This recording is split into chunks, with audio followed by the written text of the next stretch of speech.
Halo teman-teman semua, kembali lagi ke dalam live TikTok aku. Oke, seperti biasa bakal ada 5 soal ya buat teman-teman kita yang baru bergabung sekitar 10 orang. Kita tunggu dulu ya sambil menunggu teman-teman yang lain bergabung. Silahkan di tap-tap dulu layarnya teman-teman. Dan juga jangan lupa di-share link live TikTok aku ke teman-teman kalian ataupun ke sosmed kalian teman-teman. Oke, malam Kak, malam juga Kak Erma. Gimana nih kabarnya? Masih semangat untuk persiapan P3K, teman-teman? Malam Kak, malam juga Kak Elbarka. Oke, gimana kabarnya? Apakah semangat nih untuk ujian P3K? Kapan ya kalian ujian? November atau Desember, teman-teman? Ada yang Desember juga ya ujian. Malam Kak, malam juga Kak Mama Ade. Semangat Kak, oke siap. Kakak wanita bahagia, bahagia selalu ya. Baru pertama gabung live nih. Oh iya Kak Zaskia, welcome back ya. Selamat datang ke dalam live TikTok aku buat pertama kali nih. Baru pertama gabung ya. Desember, oke. Rata-rata ujian Desember ya. Ada yang ujian November? Mulai ujiannya Desember ya kayaknya P3K teman-teman. Aku belum lihat jadwalnya.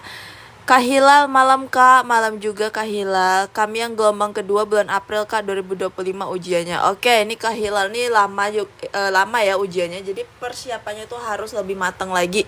Seperti itu. Dan semoga pokoknya tahun ini rezeki teman-teman semua yang nonton live aku, semoga kalian diberikan kemudahan nih waktu menjawab soal ujian P3K dan diberikan kelulusan juga teman-teman. Aku ujian April Kak. Oke, berarti Kak Elbarka nih tadi sama dengan Kak Hilal ya, yaitu gelombang 2. Oke teman-teman, silahkan dijawab dulu untuk soal nomor 1 yuk. Dijawab yuk untuk soal nomor 1. Baru mulai ya? Iya, ini baru mulai soal nomor 1 Kak Rianti. Nah, silahkan dijawab untuk soal nomor 1. Kak Norasya, aku juga April Kak, berarti Kakak gelombang 2 ya. Kak buatin buku dong biar bisa belajar Kak Ai ya.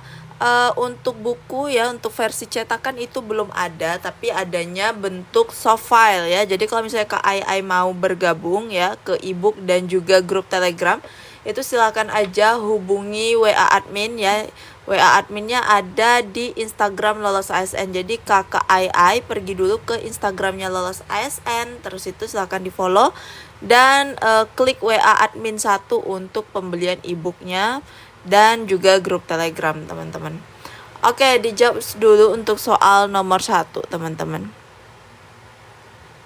Kemarin udah ikut TO yang berbayar itu Kak. Iya, kalau untuk TO Sobat P3K itu beda ya. Kalau TO Sobat P3K nggak ada e-book dan grup telenya. Seperti itu Kak Ai. Beda Kak Ayah, nggak sama. Ini bisa untuk P3K bidan Kak, bisa banget. Jadi soal ini bisa untuk tes P3K, bisa untuk SKB bidan, P3K bidan, SKB bidan, dan juga UKOM bidan ya. Dan soal-soal ini itu masuk untuk D3 dan juga D4 ataupun S1 profesi teman-teman. Ada soal SKB CPNS. Nah, soal SKB bidan ya sama aja seperti ini teman-teman. Oke, soal bidan ahli bisa ya teman-teman. Silakan dijawab dulu untuk soal nomor 1. Kita baca dulu kasusnya ini kenapa seorang bidan di PMB sedang melakukan diskusi dengan tim kerjanya tentang pelayanan kebidanan yang sedang diberikan. Terdapat data bahwa 25% ibu hamil dan keluarganya memilih birth plan untuk tidak dilakukan episiotomi. Setelah melakukan diskusi ya, bidan memutuskan untuk mengimplementasikan seluruh plan yang telah dibuat ibu dan juga keluarga, termasuk pelaksanaan delay cord clamping pada pertolongan persalinan kala 2. Oke, prinsip manajemen asuhan apa yang diterapkan pada kasus tersebut? Nah, jadi di sini ya rata-rata jawabannya adalah yang D. Oke, kita lihat dulu ya. Jadi di sini ibu hamil dan juga suaminya itu udah punya plan ya, plan tersendiri untuk kelahirannya, yaitu Memutuskan untuk tidak dilakukan episiotomi ya. Kalau emang tidak mau dilakukan episiotomi, berarti harus melakukan terapi-terapi supaya perineumnya nggak kaku ya, dan menghindari episiotomi tadi teman-teman. Nah kemudian ya, dan juga ibu dan keluarga itu juga mau dilakukan yang namanya delay cord clamping atau penundaan pemotongan tali pusat ya teman-teman. Itu fungsi untuk penundaan pemotongan tali pusat pada bayi untuk mencegah anemia juga ya, kayak gitu. Nah ternyata setelah dilakukan diskusi itu bidan memutuskan untuk mengimplementasikan seluruh plan yang telah dibuat oleh ibu dan juga keluarga teman-teman. Nah kira-kira prinsip manajemen asuhan apa yang diterapkan pada kasus tersebut? Nah ini kalau kita tarik ya ke praktek kebidanan atau prinsip prakteknya itu masuk di bagian autonomi teman-teman. Autonomi ya, yaitu berdasarkan keputusan pasien. Nah berarti di sini untuk prinsip manajemennya adalah pertimbangan berdasarkan pilihan pasien. Nah, jadi di sini pasiennya memilih untuk tidak dilakukan episiotomi dan juga memilih untuk dilakukan pelaksanaan delay cord clamping ya. Jadi untuk prinsip manajemennya itu adalah yang pertimbangan pilihan pasien. Teman-teman, seperti itu. Kata kuncinya tuh ada di sini. Bidan memutuskan untuk mengimplementasikan seluruh plan yang telah dibuat oleh ibu dan juga keluarga. Itu kata kuncinya ya. Jadi untuk soal nomor 1 jawabannya adalah yang Yang nomor 1 ada yang benar nggak? Lanjut lagi ya ke soal nomor 2. Dan juga teman-teman jangan lupa disediakan kertas kecil-kecilnya supaya kalian bisa tahu nih benar dan salahnya berapa. Delay cord apa kak? Delay cord clamping itu penundaan pemotongan tali pusat ya. Tujuannya apa? Untuk mencegah bayi tersebut anemia ya. Jadi kan ditunda dulu nih sekitar berapa menit. Misalnya tunda 1 menit dulu ataupun sampai tidak berdenyut lagi tali pusatnya baru dipotong teman-teman. Kak, TO-nya kapan diadakan kak? Untuk TO yang part ke-6 ya nanti akan diinfokan lagi teman-teman. Awal bulan deh ya, awal November. Oke, kita lanjut lagi ke soal nomor 2.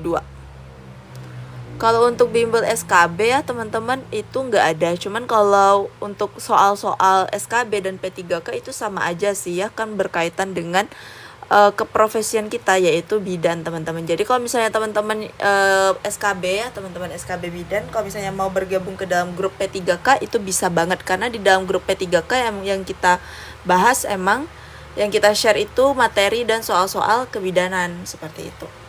Kalau misalnya mau gabung ya silahkan aja pergi ke Instagram Lolos ASN ya. Boleh di WA admin 1. Silahkan dijawab dulu untuk soal nomor 2 nih. Nah ini tuh kategori atau analisis desa teman-teman. Seorang bidan desa bertugas melakukan pencatatan dan pelaporan melalui PWSKIA. Dalam pencatatan tersebut diketahui data cakupan K1 bulan ini adalah 85%. Data cakupan K1 ya, ini K1 teman-teman. Bulan lalu itu 75%. Target K1 di wilayah tersebut adalah 60%. Nah, kesimpulannya itu apa? Jadi kita lihat dulu nih, cakupan K1 bulan ini. Cakupan K1 bulan ini tuh berapa? Yaitu 85%. Ini bulan ini ya. Aku singkat aja deh. Nah, bulan lalu itu berapa? Bulan lalu itu 75%. Nah, berarti kan terjadi kenaikan ya, teman-teman ya, terjadi peningkatan nih. Nah, kemudian target K1 di wilayah tersebut adalah 60%. Dia mengalami peningkatan ya dari bulan lalu dan juga mengalami peningkatan targetnya juga meningkat ya teman-teman, maka analisisnya itu adalah baik. Jawaban untuk soal nomor 2 itu adalah yang A teman-teman. Dan untuk tabel ya, tabel analisis itu udah aku share juga di grup, jadi silahkan dibaca-baca lagi. Di grup tuh banyak banget materi yang aku share, silahkan dibaca-baca aja ya teman-teman ya untuk materi-materinya. Nah untuk soal nomor 2 jawabannya kategori desa tersebut itu adalah baik. Lanjut ke soal nomor 3. Oke, dari 2 soal tadi ada yang masih benar semua. meningkat itu nggak ada. Jadi kalau untuk analisis desa ya, itu ada yang namanya baik, cukup, kurang. Ya, seperti itu teman-teman. Baik, cukup, kurang. Nah, jadi untuk soal nomor 2 tadi jawabannya adalah yang A. Kalau meningkat itu nggak ada ya. Adanya baik, cukup, kurang. Oke, lanjut ke soal nomor 3 nih. Gimana cara masuk grup? Oke, buat teman-teman yang misalnya mau gabung ke dalam grup Telegram ya, kalian bisa langsung aja ke Instagramnya Lolos ASN. Silahkan di follow dulu. Kalian bisa WA aja admin 1 di situ. Kalau misalnya nggak terhubung ke WA-nya, silahkan DM aja Instagram Lolos ASN teman-teman. Silahkan jawab dulu untuk soal nomor 3. Nah, ini berkaitan dengan soal tumbuh kembang bayi balita. Tahun lalu ada yang dapat soal tumbuh kembang bayi balita nggak? Teman-teman yang dapat soal-soal tumbuh kembang bayi balita silahkan di komen-komen. Kayaknya ini rata-rata pasti ada lah kisi-kisi dan pasti semua dapat ya, walaupun cuman 1 atau 2 nomor doang. Aku dapat Kak, oke. Nah, ini berkaitan dengan KPSP ya teman-teman ya. Grup mana Kak? Soalnya saya beli ibu kemarin cuma dikasih ibu sama. Iya, di grup Telegram itu. Grupnya grup Telegram Kakak. Bisa untuk SKB Bidan nggak? Bisa juga ya. Pokoknya ini bisa untuk SKB Bidan, bisa untuk P3K Bidan, bisa juga untuk UKOM ya, UKOM Bidan, mau D3 ataupun D4. Nah, dijawab dulu untuk soal nomor 3, kita baca dulu kasusnya. Seorang anak laki-laki usia 18 bulan dibawa ibunya ke PMB untuk imunisasi dan pemantauan tumbuh kembang. Hasil anamnesa bayi menyusu 3-4 jam sekali dalam sehari. Dan BAB 1-2 kali sehari, nadi 110 kali per menit, pernafasan 40 kali per menit, suhu 37 derajat Celcius. Hasil pemeriksaan tumbuh kembang didapatkan skor KPSP 5. Apa asuhan yang diberikan pada kasus tersebut? Nah, jadi tuh skor KPSP ya. Kalau 9 sampai 10 itu singkatnya ya, inisialnya itu S. S itu artinya sesuai dengan perkembangan, teman-teman. Nah, kalau misalnya skornya itu 7 sampai 8 itu M ya. Hasilnya M. M itu adalah meragukan. Jadi perkembangannya itu ragu ya. Meragukan, teman-teman. Nah, tapi kalau di bawah 6 ya, 6 ataupun kurang dari 6, itu kita simbol dengan P atau penyimpangan. Berarti tumbuh kembangnya ada penyimpangan nih, teman-teman. Jadi di soal ini kan nilai KPSP-nya 5.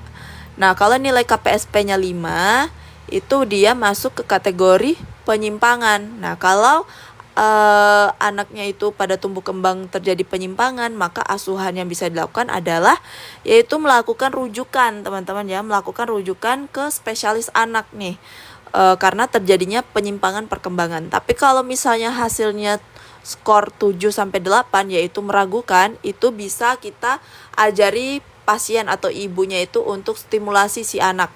Nah, kemudian kita evaluasi lagi 2 minggu kemudian. Itu kalau untuk tumbuh kembang yang meragukan. Tapi kalau misalnya tumbuh kembang yang sesuai, itu yang pertama pastinya kita harus kasih pujian dulu nih kepada ibunya ya. Kemudian itu pola asuhnya dilanjutkan lagi, kalau bisa lebih ditingkatkan lagi teman-teman supaya tidak merosot tumbuh kembangnya. Nah, jadi untuk soal nomor 3 jawabannya itu adalah yang E, melakukan rujukan ya, karena terjadi penyimpangan perkembangannya, karena di sini skor KPSP-nya cuma 5. Seperti itu. Jadi untuk soal nomor 3 jawabannya adalah yang E.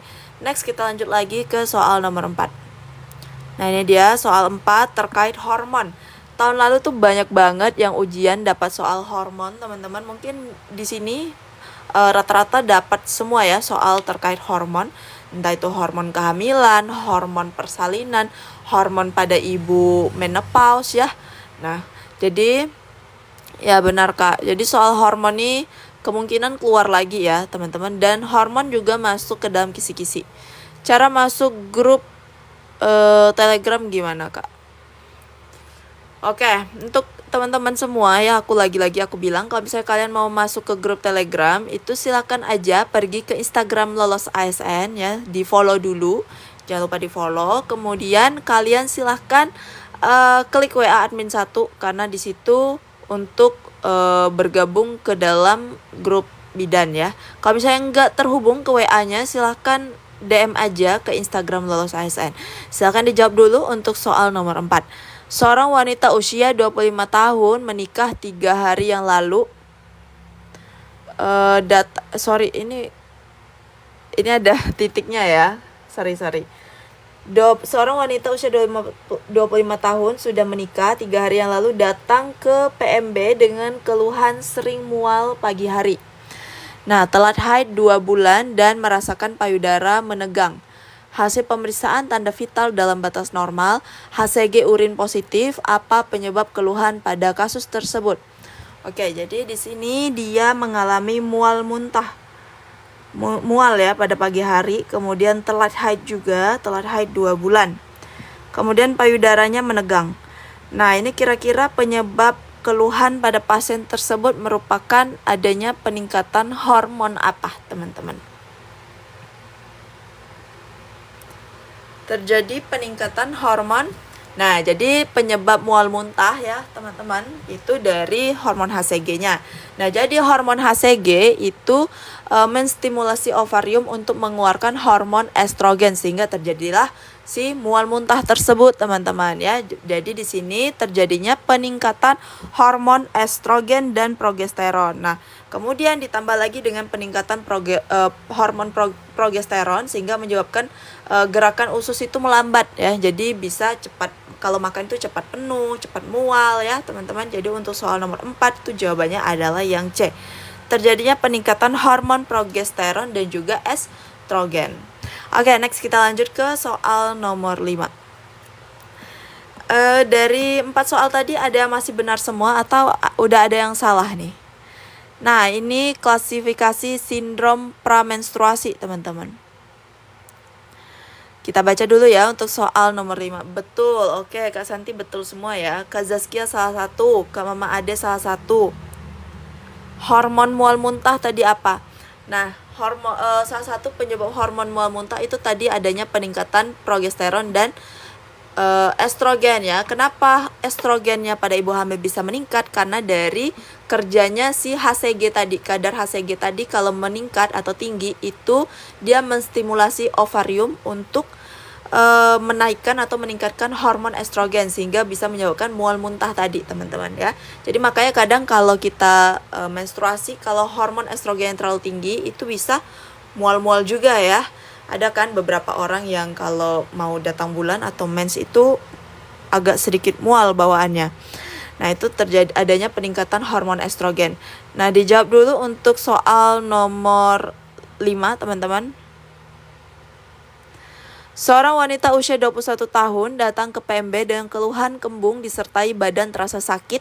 Hasil anamnesa saat ini sudah menstruasi, belum menikah, riwayat menstruasi teratur, ganti pembalut 3-4 kali sehari dengan lama 4 ini kayaknya aku double nih. Ganti pembalutnya itu 3-4 kali sehari ya. Tidak ada nyeri menstruasi, payudara nyeri 3 hari menjelang mens. Hasil pemeriksaan KU baik, TTV dalam batas normal. Apa tipe klasifikasi sindrom pramenstruasi yang tepat pada kasus tersebut? Ini ada. Oke, di sini aku lihat dulu ya. Rata-rata kayaknya jawabannya itu A. Ini memang tahu tipe sindrom pramenstruasi atau cuma nebak-nebak doang nih? Memang tahu atau cuma nebak-nebak aja tipe-tipe sindrom pramenstruasi? Jadi untuk tipe-tipe sindrom pramenstruasi itu ada tipe A, kemudian tipe C, tipe D, dan tipe H, teman-teman. Nebak, oke, ini rata-rata nebak ya, nggak tahu. Oke, nebak nggak tahu Kak, belum tahu, nebak aja. Oke teman-teman, kalau untuk tipe A ya, A itu singkatan dari anxiety. Anxiety artinya cemas. Jadi tanda gejalanya itu biasanya dia kemudian ya cemas, kemudian apa lagi ya, bisa menyebabkan tiba-tiba mood swing ya, kemudian tiba-tiba nangis, tiba-tiba marah. Nah, itu tipe A, teman-teman, atau tipe anxiety. Jadi tipe anxiety dengan tipe A dan tipe D itu kurang lebih sama. Nah, kalau tipe D itu singkatannya atau kepanjangannya itu adalah depression. Depresi ya, teman-teman ya. Jadi gejalanya antara depresi tipe D sama tipe A itu kurang lebih mirip. Ya, jadi bisa tiba-tiba cemas, tiba-tiba nangis, mood swing, marah nggak jelas ya, teman-teman ya. Jadi itu tipe A ataupun tipe D. Nah, kemudian ada tipe C nih. Tipe C itu artinya craving, teman-teman ya. Tipe C itu craving. Artinya kalau tipe C itu yang bawaannya pengen makan aja kayak gitu. Kayak nggak kenyang-kenyang, nggak puas-puas gitu makannya, pengennya yang manis-manis, pengen makan yang entah itu makan yang pedas-pedas ataupun manis-manis ya. Dan juga salah satunya bisa pusing nih, bahkan tiba-tiba pingsan juga bisa. Ya, itu tipe C. Siapa nih yang kalau mau datang bulan yang suka tipe C ya, yang pengen makan terus. Oke, kemudian ada tipe H. Kalau tipe H itu hydration ya, atau hiperhidrasi.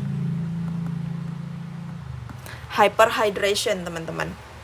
Nah, tipe untuk si D ini atau hyperhydration ya, itu dia gejalanya, teman-teman, nyeri pada payudara ya, kemudian nyeri menstruasi juga, kemudian adanya pembengkakan ya, bengkak tangan, kaki ya, ataupun terjadi kenaikan berat badan. Itu adalah tipe D tadi, yaitu salah satunya terjadinya nyeri pada payudara ya, tegang payudaranya. Nah, itu masuk ke dalam tipe hyperhydration seperti itu. Kemudian ada nyeri menstruasi juga. Jadi untuk soal ini itu jawabannya adalah yang E, tipe H ya, teman-teman ya. Kayaknya semua orang itu masuk ke semua tipe lah. Pasti tiap bulan beda-beda ya. Mungkin bulan ini tipe A, bulan depan itu tipe C, bulan depannya lagi tipe D, atau bulan depannya lagi itu tipe H, teman-teman. Jadi tuh pasti semua orang pernah mengalami semua tipe sindrom pramenstruasi ini. Kalau tipe A tadi anxiety, teman-teman, yaitu gangguan kecemasan ya, tiba-tiba cemas, tiba-tiba mood swing, marah, nangis ya, teman-teman ya, seperti itu. Nah, jadi untuk soal nomor 5 jawabannya itu adalah yang E. Bener walaupun nebak. Oke, siap Kak Lestari. Ini teman-teman semua ada yang benar nggak dari 5 soal? Minta tolong di-share di grup Kak kalau ada materi ini. Oke, nanti aku share ya. Saya selalu tipe H, Kak. Oke, H itu apa, Kak? Nggak kelihatan tulisannya. Ini hyperhydration ya. Jadi gejalanya itu nyeri pada payudara ya. Kemudian tegang pada payudara juga masuk. Nyeri perut ya, kram perut, kemudian kenaikan berat badan ya, itu tipe hyperhydration. Aku selalu tipe H, Kak. Oke, kalau aku kayaknya tipe A ya, teman-teman ya. Suka marah-marah nih kalau menjelang datang bulan. Oke, teman-teman, kayaknya kayaknya live hari ini cukup sekian aja, 5 soal. Dan buat teman-teman yang misalnya mau gabung ke dalam grup Telegram, silakan pergi nih ke Instagramnya Lolos ASN ya. Di situ kalian silakan di follow dulu. Kemudian ada link WA admin 1 ini, silakan di chat aja, diklik, silakan di chat. Kalau misalnya nggak terhubung sama WA-nya, silakan di DM aja, teman-teman. Ya, segitu aja dari aku. Untuk besok kita lanjut live lagi. Untuk jamnya mungkin jam 7 malam ya. Nanti aku infokan lagi di IG story Lolos ASN ataupun di story TikToknya aku. Oke, sekian dari aku. Sampai jumpa di besok. Terlebih kurang aku mohon maaf. Bye-bye.